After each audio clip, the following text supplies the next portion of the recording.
एक समय की बात है, एक गांव में एक साधु रहता है। उस साधु की एक खास बात थी कि वो साधु जब भी नाचता था तो गांव में बारिश होने लगती थी।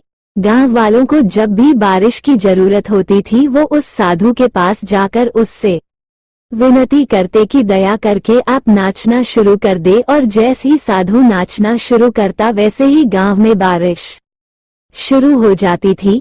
कुछ समय के बाद शहर में रहने वाले 4 लड़के गांव में घूमने के लिए जब उन लड़कों को ये बात पता चली कि साधु के नाचने से बारिश होना शुरू हो जाती है तो उन सबको इस बात बिल्कुल भी विश्वास नहीं हुआ।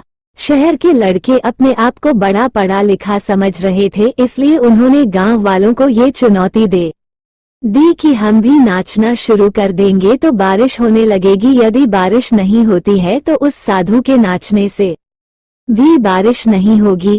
दूसरे दिन प्रातः गांव वाले उन 4 लड़कों को साधु की कुटी में लेकर पहुंच गए और फिर साधु से सारी बात को विस्तार से बताया। फिर उन लड़कों ने नाचना शुरू कर दिया। थोड़ी देर के बाद पहला थक कर बैठ गया, लेकिन बारिश नहीं हुई। कुछ समय के बाद सभी लड़के बारी बारी से थकते चले गए और शांत होकर बैठ गए, लेकिन गांव में बारिश बिल्कुल भी नहीं हुई। इसके बाद साधु का नंबर आया। साधु ने नाचना शुरू किया। 1 घंटा बीत गया लेकिन बारिश नहीं हुई। फिर 2 घंटा बीत गया लेकिन बारिश नहीं हुई, लेकिन साधु ने नाचना बंद नहीं किया और शाम होते होते बादलों की गड़गड़ाहट सुनाई देने और गांव में बड़ी तेज बारिश हो गई। शहरी लड़के ये सब देखकर हैरान रह गए और उन्होंने साधु से तुरंत क्षमा मांगी और साधु से पूछा, बाबा ऐसा कैसे हो गया कि हमारे नाचने से बारिश नहीं हुई लेकिन आपके नाचने से बारिश होने लगी। साधु ने उन लड़कों को बताया, जब मैं नाचता हूँ तो 2 बातों पर ध्यान देता हूँ।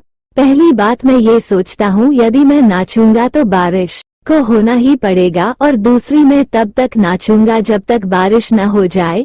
दोस्तों, सफल व्यक्ति में यही गुण मौजूद होता है। वो जिस काम को करते हैं उन्हें सफल होने पर पूरा विश्वास होता है और वो तब तक उस काम को करते हैं जब तक वो उसमें सफल नहीं हो जाते हैं। यदि आपको भी किसी काम में सफलता हासिल करनी है तो आपके अंदर भी साधु वाला गुण होना चाहिए।